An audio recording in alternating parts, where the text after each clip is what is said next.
south of town. Listen, you can't hear the sound. Singing Everybody acts the same. I guess they're free, but the name's seen. Facing themselves off the others, part of them secretly wonders what it would be like to finally break away. I can't be what they want me to be.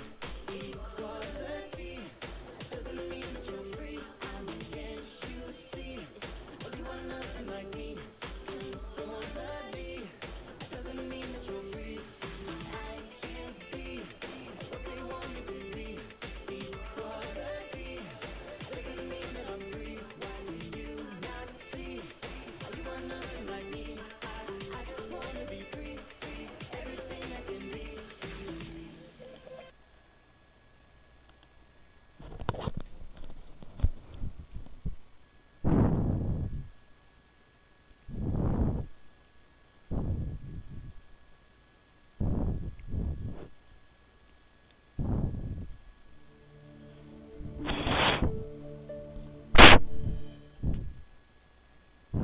So, lots of people have a top 10 list of some kind on their channel. Maybe it's time I have Yep. one of mine. As you know, my biggest passion in life is steam engines. I love the history, I love the technology, I love finding out how they work. I love the sights, the sounds, the smells, and the sheer feeling of being near one when it passes by. That makes two of And us. all of these things have spawned the production of my ongoing magazine show, Steam Locos in Profile. But which ones are my favourites? Not necessarily the fastest or the easiest to work on or the most attractive, but the ones that I would give most of my time to stop and admire, like any enthusiast would with their personal favourites. Well, that's what we're going to find out here and now. Now, I will say at this point, this list is entirely opinion-based. If you can draw from your own Opinionated. experience, if you have your own In opinions, other if you words. don't match those of my own, that's fine. And that's not a problem, nor should it be, as I don't mean to start any arguments. But here's the thing. Just because you haven't played a part in creating or maintaining something, doesn't mean you can't admire it or take an interest in it. After all, lots of people who visit heritage railways, families and so on, may or may not know even half of what a steam engine is like to drive or fire or fix. But that shouldn't stop them from looking at one and going, oh, that one looks nice, I'd like to know more about it. So sadly it doesn't stop some of them from expressing their opinions on how they think a heritage railway should be run, but I digress. With all that in mind, this All is the my memes. top 10 favourite classes of standard gauge British steam locomotive. Number 10. The LMS Black 5s. Many enginemen would say you could go anywhere with one of these, and in steam days, Surprise. they could go almost anywhere. Until recently, the only parts of the network that deemed these engines out of bounds were parts of the Cambrian and Mid-Wales network. Otherwise, there isn't much that could really stop them. Even on mainline rail tours today, their performance, fuel economy, ease of maintenance, and reliability seem to tick all the necessary boxes. So they could do just about everything. But, and this is just me, don't forget, they are a bit ordinary and utilitarian operations, which is why they're so far down on the list. It doesn't make them bad by any means, because they're really not. It's just there are other engines out there that would turn my head and attract my attention more often. And no, I still wouldn't have painted one in this god-awful colour scheme. What more can I say? Black 5s are just good machines all round, and there's little to complain about there. I think we all prefer Henry.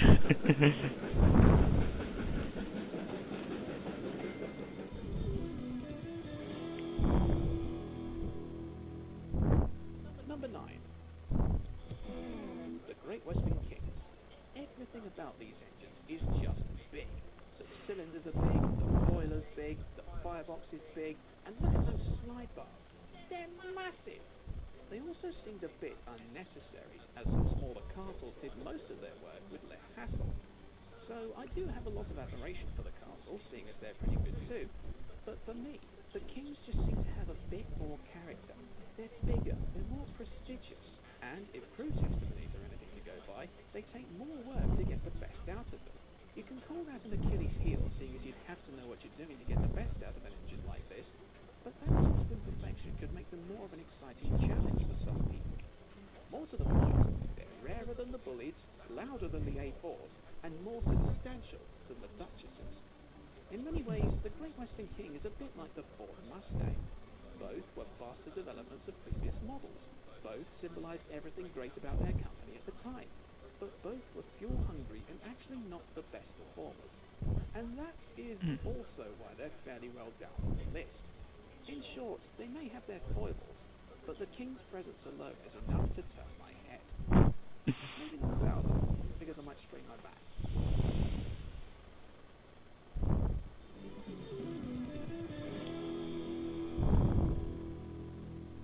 Number 8. Lion. She's one of the oldest locomotives in the world, built in 1838. But that's not important, because if you've seen the Titfield Thunderbolts, then you'll know that this engine is a movie star, and that alone is the reason why I love her. But nobody's seen her run for a good few generations, and given how time has passed, it's questionable over whether or not she'll ever run again. Neither possible nor impossible, just questionable. So let's move on to... I have some videos on my videos I've uploaded if you want to see her in action. The BR Standard 5s. There are prettier engines out there. There are faster engines out there. There are more sophisticated engines out there. And there are more characterful 460s out there.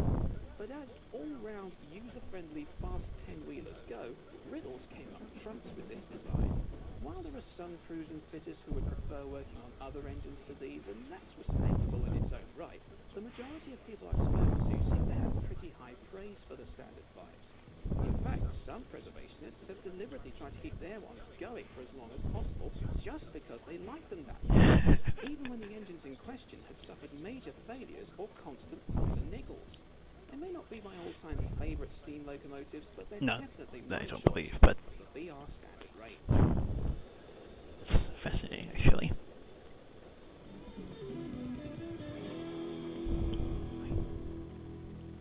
Number 6. The Princess Royals. Like the Kings, these things are just enormously excessive. Never mind the size of the boiler or the length of the smoke box or the height of the tender slabs. The sheer bulk of the chunky wall shafts valve gear is enough to make you stop and take notice. And when it comes to liveries, I love the look of these things in LMS Crimson Lake. But the most important thing to remember with these engines is before they came out, no single locomotive could run the full length of the West Coast Main Line from London to Glasgow entirely on its own. There was often double heading or engine changes to handle the climbs of Shap and Beaton. But in 1936, Princess Elizabeth managed the whole 401 miles in less than 6 hours at an average speed of around 70 miles an hour.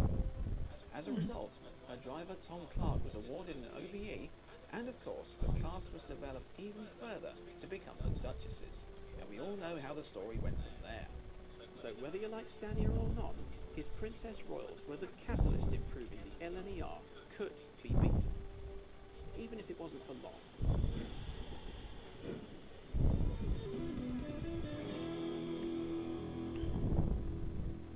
Number 5. The London and Southwestern S15s. Conceived in the early 1990s I have a by Urey, these 460s were more program I uploaded covers both the S15s as well as the until that point, nearly Princesses. all 460s had most of their valve gear on the inside. That includes a movie tone about them. Their driving wheels hidden away by splashes on the outside. The S15s changed all of that, copying the simplicity of overseas designs and making it their own, by raising the running plate above the driving wheels and having all the valve gear outside. And yet, they managed to retain the power that big goods engines were producing by that point. Just about And that would be the inspiration for the standards. This was different, to say the least, and in being different, I kind of like that. They might look a bit odd in my eyes, with the buffers and smoke deflectors being a bit small for an engine this size, but really, looks aren't everything. I mean, Bulleid's Q1 was an ugly machine, but still a pretty good one. To my mind, the S15s were underrated machines that stood out from an unsung crowd of freight haulers.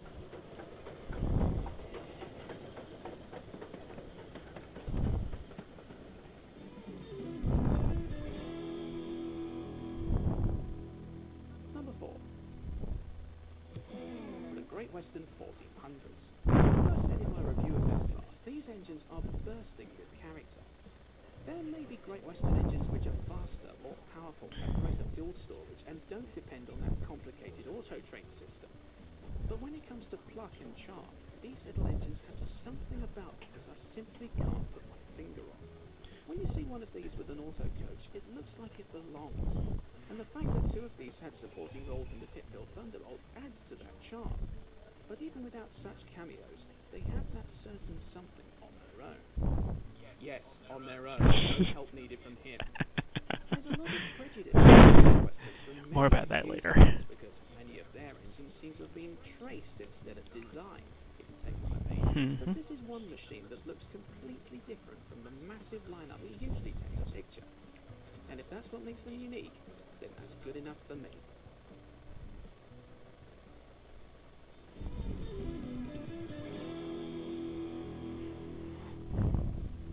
Number 3. The Great Western Here we go. This design was one of Churchward's earliest, best looking, benchmark setting, highest performing. Okay, you know the real reason why this class is so significant, don't you? City Truro is at the root of the biggest debate in railway history.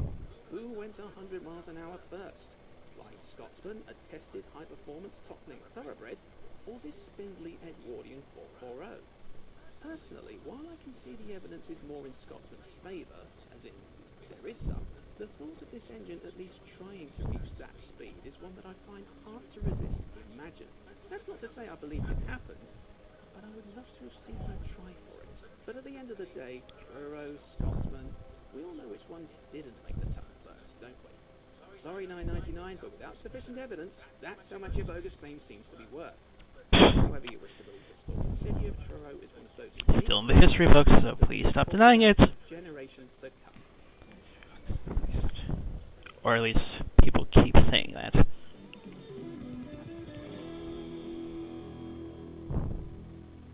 Number 2. The Somerset and Dorset 7Fs. These were some of the biggest engines to be built by the Midland Railway. 11 of them were made, and 2 can be seen today. So what do I like about them?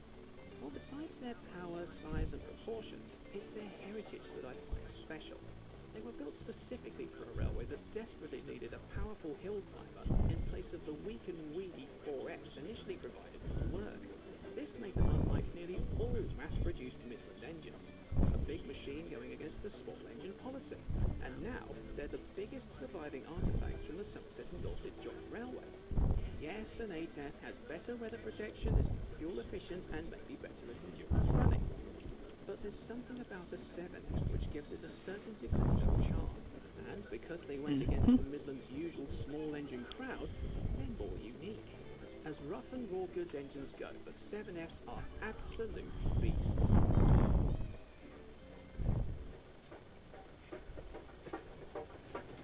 But before we get to my number 1, let's take a few moments to ask the polar opposite question. What are my least favourite classes of standard gauge British locomotives? Now, In all honesty, this could have been in a separate video. In all honesty, this should have been a separate video. I'm personally not Let's face it, you kind of need all of it. Nevertheless, I have whittled it down. No particular honestly, are my lowest faves.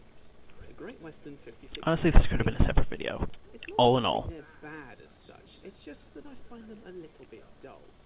Their styling doesn't do that much for me. Their history is a bit basic, and they seem to do their work without making a very interesting noise.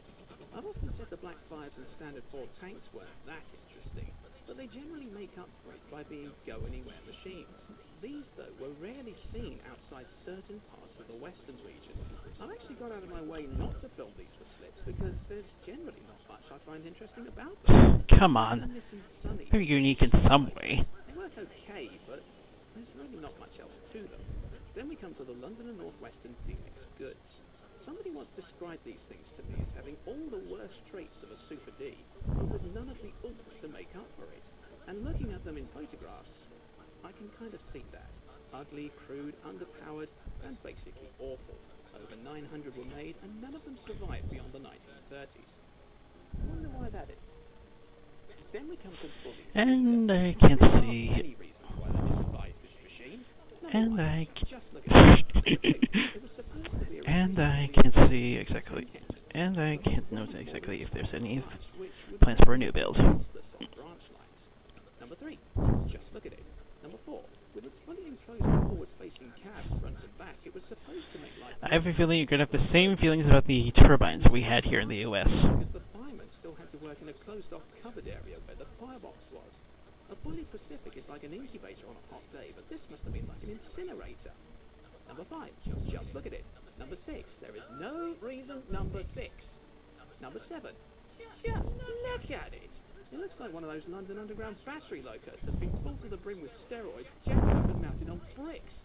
It's hideous. Now don't get me wrong, I'm sure Bully's initial idea had good intentions.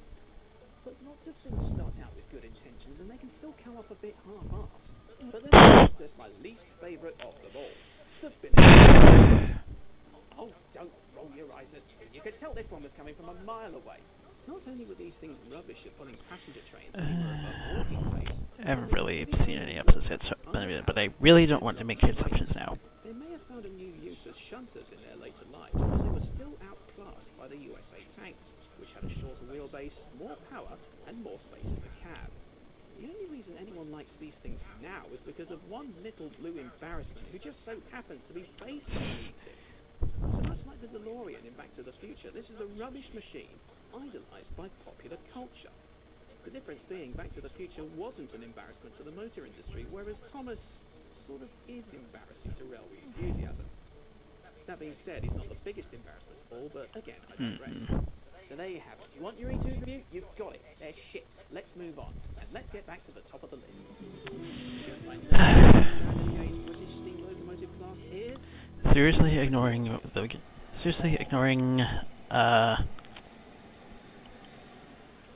your childhood? These machines came at the peak of steam locomotive development. In the 1930s, many railway companies around the world were showcasing speed, streamlining, and prestige. And nothing symbolised any of these things more than Sir Nigel Bresley's racing thoroughbreds. For me, this design is the E-Type Jaguar of steam locomotives. High performance, highly desirable, and looks impressive from every angle at every speed. I know there's bound to be some people out there who will prefer their Scania Duchesses, their Bully Pacifics, or their Great Western Kings. Or if there's something a bit funny about you, a Pacer.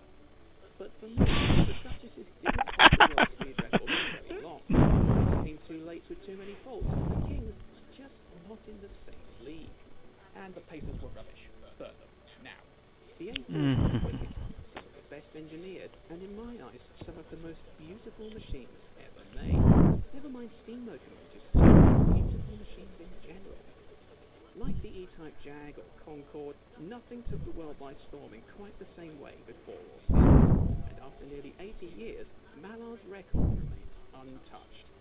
Say what you like about what might have happened if the Germans had another go, or if the Duchesses and A4s swapped railways, but the bottom line is, what's happened has happened, and as time goes by, the record looks less and less likely to ever be broken. Because here's the thing, why would you break it now? Since 1938, our idea of high speed has completely changed. We've broken the sound barrier, we've gone into space, and we can now drive inexpensive cars with a higher top speed than that of an A4. We can send messages travelling across the world at less than the speed of light as slow, even if we don't realise it. So unless a steam engine could break the world speed record set by a maglev train, which is highly unlikely to happen, seeing as a maglev can achieve nearly 400, then really there's nothing left to prove. Even when Mallard got the record, she wasn't the fastest railway engine in the world by that point, because this German diesel thingy was. In fact, no steam engine has ever been the fastest thing on rail since number 2509 Silverlink achieved 112 miles an hour in 1935. After that, the tragedy is, steam really did start becoming a thing of the past. So really, unless you're just a group of daydreaming motorists who are looking for something to brag about to their mates, then you're just better off leaving the A4s at the top of the league. because no other steam engine was Dangerously matched close. in the same way. Dangerously close The indeed. N-Force was some of the greatest But steam not straight up engines reference. of the greatest decades of the 20th century. And that alone is why they are my favourite standard gauge British steam locos of all time.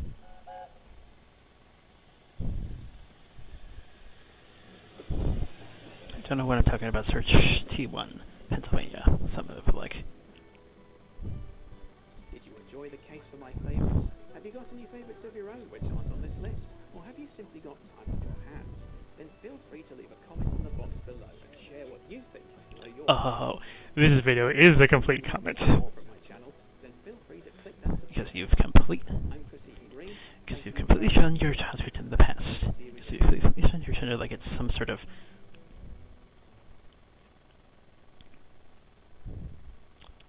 Because your childhood is shown like some sort of.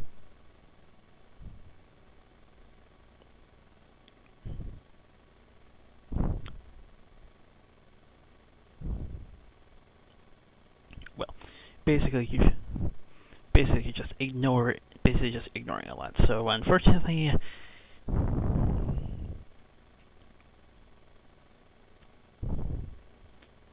you know what? Skip the flip side segment, and this video is fine.